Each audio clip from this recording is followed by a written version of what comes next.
Well, welcome. I want to give you a sense of what we talked about in the first meeting that we had when we talk about Charles Einstein's next stories. To catch you up on what I'm talking about is in January blog that Charles Einstein wrote on Substack.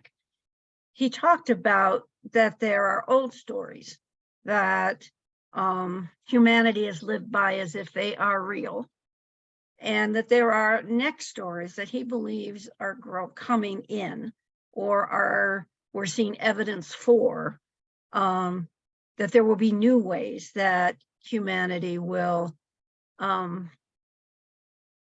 act about what is real. The first one that we discussed tonight was, I am a holographic mirror of all that is, a nexus point in an infinite web of relationship. So when we pulled that apart, there was a small group of us having the discussion today. We pulled them out as two separate things to kind of look at. And when you look at the word hologram, and hologram creates a picture of something that seems real but isn't, reflects the density, as if it reflects as if it has density in material form, but it doesn't. And if we are that, we're a three-dimensional representation mirroring all that is, how might life be different when all that is not just the physical world as we agree on, but also is the etheric world, other dimensions happening. One of the people gave an example of how we speak about our experience of something different that we're experiencing and how others take it. And there has been a lot of judgment about that couldn't be true because I don't experience it. And the truth is everybody's experience is a little bit different, but how do we open up to and be in conversation with others so that we start to understand how they perceive? Her example is that she worked in a psychiatric hospital, and there was a man there who said trees and bushes have hair.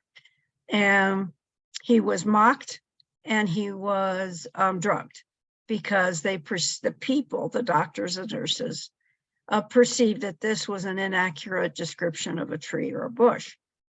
And so she was curious, and she went to walk with him and said, I'm just going to be here, and if you experience the hair from the tree or the bush, let me know. So she stood between him and a bush when he said, yes, I'm experiencing it.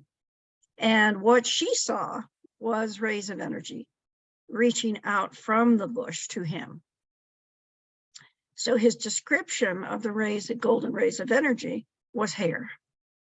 Now, one of the things she also said is, given the mindset of the people in the institution, she couldn't tell them what he was actually seeing because they would have hospitalized her as well. So we often make judgments about others in this present society, in what we call a reality of separation. We make judgments about what could be real or not real based on just our own personal experience. So the question might be, how might we as a society be with one another if we saw ourselves as holograph mirrors of all that is? So all that is being many of the dimensions from the first dimension through the 20th dimension. So we know that our eyes and our ears and our physicality actually have agreements. Our society has agreement, the present, I don't know if bodies have agreement, but in any case, we don't see all that there is to see. We don't experience sentiently all that is there, and we don't hear all the different levels of sound. We know that dogs and cats hear a lot of different levels of sound, see more that there is there than we do. So when that happens with another human being or with ourselves, how do we start opening up to that information in a way that respects it and supports it.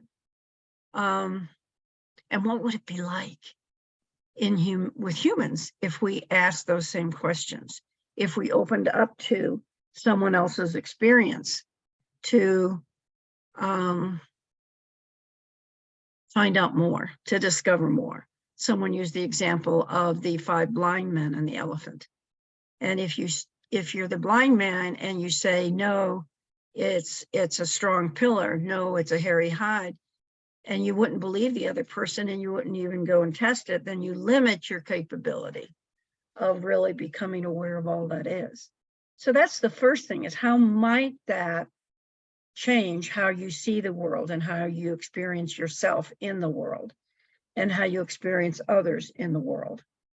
And one of the participants said, well, we're doing that right now. We're listening to each other. We're playing with listening to different experiences of not only the present state that we're in, but the possible, how it might be if we all saw ourselves as a holographic mirror of all that is. And I think she was right. We're practicing being open to and opening up to more of all that is. And being willing to shift our perspective and our experience as we open up. And that's a big critical piece, because if we grab on to an old reality of what we thought was absolutely true, then we deny ourselves the possibility of opening up to more complexity, more diversity, more of the becoming of who we came here to be. The other piece of the sentence is that we're a nexus point in an infinite web of relationship. And the picture that I first got in my head about it was a matrix. And another one was, Buckminster Fuller's geodesic dome.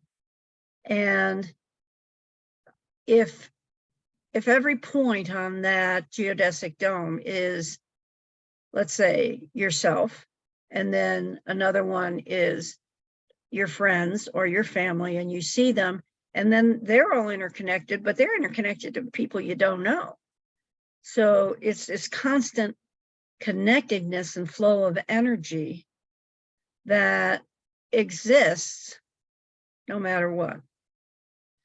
One of the women gave an example of, if you have a group of people standing in a circle and they not hold hands, but they kind of keep their hands a couple inches apart, and they sense what that feels like, the energy or the sensing, the sentience of what it's like to be in that group where everybody is connected but not touching. And then they have one person leave the group and then come, and every time they have somebody leave the group, the whole group senses a different feeling about what that circle is. So it reminds me actually of what happens when a baby comes in. The whole constellation of a family shifts when this new person comes in to the constellation. Everybody shifts their position, and there's a new sensing of what the family is. Same thing happens when someone dies. They remove themselves or to a farther space from the family so that the regular dynamics of the relationship of the family shift. What they discovered in this exercise in a group of people who happened to live together at the time, but actually were not connected,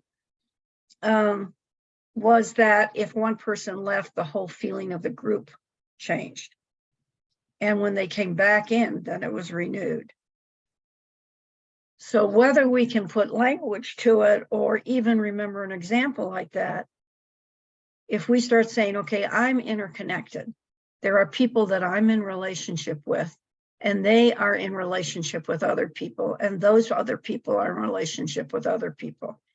It's sort of like the 6 steps from Kevin Bacon, If we start looking at ourselves that way, then everything that we do impacts a greater whole than who we are at the moment. And all of these ideas are about kind of opening up to different ideas, opening up to different perspectives and embodying those, allowing ourselves to ship our own perspective, ship our own knowing, allowing something to appear as a possibility when we might have said, no, that's really crazy, even to our own sensory system. I know in my own self is sometimes I'm in an energetic state where I can see the energetic form of what I think are solid objects become very transparent, like the walls of a building. And know that it's only because we have agreed that that is what matter is, or that's how that matter can appear, that somebody can live in that building, because it's an agreement of our present culture about what matter is. Matter is simply condensed energy, right? So it's allowing it for yourself, whether you, like I've worked with trees and bushes and felt the energy coming from them, feeling the connection, being in appreciation and gratitude of them. That's an experience I've had. I just accept it, say, yeah, that's what is. That's why I have plants around me all the time, because it's a dynamic relationship. I am in relationship with them and their relationship with me. Same as my cats, same as my friends, same as my family. We're in relationship, each of those being different kinds of relationships, but we're in this interrelated, interconnected whole that we will not, that you can pretend that you're separate, but you're not. And everything we do impacts others. So the more that we're open to experiencing more than of all that is, and reflecting that within ourselves, the more we see ourselves as a nexus point in a web, in an infinite web of relationship, the possibilities become magnificent. They are numerous beyond count of how I am connected to you and you are connected to me, and we're connected to thousands and thousands of others. And we give and we take and we flow. And there's an internal knowing. At the end, we talked about how do people know? It's not just in the brain thinking, it's a full sentience in your body. I work with the Language of Consciousness Institute. And one of the things that we talk about is your sentient intelligence. Is your body's way of informing you about what is going on around you, both within and out. And so it's going to be emotions, it's going to be physical sensations, it may be energy running through you, it may be words popping in your head. All of that is an information field from the body to the head. And then the head moves it into a language that we can use. Anyway, this is fascinating discussion. I hope you're thinking about it too, now that you're watching this video. We're going to meet every Thursday in February, discussing the first 4 next stories in that blog by Charles Einstein. So next week, we're going to talk about, the old story is I exist independently, you know, pull yourself up by your own bootstraps. But the next story is I exist relationally, which is, you know, it takes a village to raise a child. Example. So how do you see that? How would it be if we all behaved that way, that we were relational to everything, that there was no way not to be, that you can't do it just by yourself. There's no such thing as doing it by yourself. That would be the discussion for next week. If you're interested in participating in the discussions, then I have go to the Language of Consciousness Institute, which is www.loc-institute.com, and sign up. It's called Charles Einstein's Next Stories. There's going to be a program for March and every month until I get through all 29. And why? Because I'm interested in being in conversation with other people around ideas that are coming into the field. And I want to play with them like you would look at the facets of a crystal, different sides of a house, the different sides of an elephant, to discover more of what is coming into the field of humanity. We know really well what's been here and the stories that have been told that we all were supposed to agree with. And what, as Einstein says, and this is one of the books I'd recommend that you buy of his, read The More Beautiful World Our Hearts Know Is Possible, talks about in the very beginning, about all the stories that we were fed in the 50s and 50s, about how life rational was good, and just all the stories, that they don't have validity anymore, that they actually were just a story, an agreed upon reality. And we're shifting what we agree as our realities. And so if you'd like to be in conversation, come and register with me through my website. Go to the store, look at upcoming programs. You can register for the one in February, and I also have it up for the one in March.